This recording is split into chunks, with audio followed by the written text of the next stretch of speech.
அதற்கு பிறகு என்னுடைய முடிவை பொறுத்தவரையிலும் இன்றைக்கு தெளிவான முடிவுகளை மேற்கொண்டுதான் நேற்றைய தினம் சட்டமன்ற உறுப்பினருடைய பதவியை ராஜினாமா செய்துவிட்டு இன்றைக்கு கழகத்திலே தமிழக வெற்றி கழகத்தில் நான் இணைந்திருக்கிறேன்.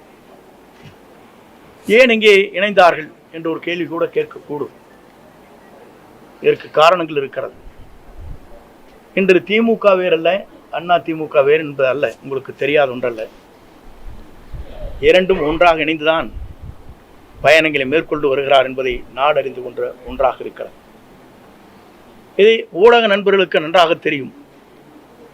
ஏனென்று சொன்னால், நாட்டில் நடைபெறுகிற நிகழ்ச்சி தேர்தல் களத்திலே இருக்கின்ற போது ஆளுநரிடத்திலே கொடுக்கப்பட்ட மனு,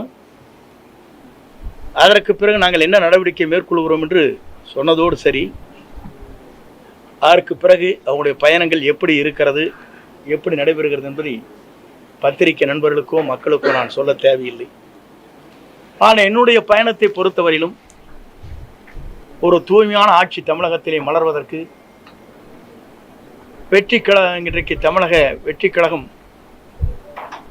இளவல் நம்முடைய வெற்றி பயணத்தை மேற்கொண்டிருக்கிற விஜய் அவர்கள் ஒரு மாபெரும் இயக்கத்தை உருவாக்கி மக்கள் மனதிலே இடம்பெற்றிருக்கிறார்.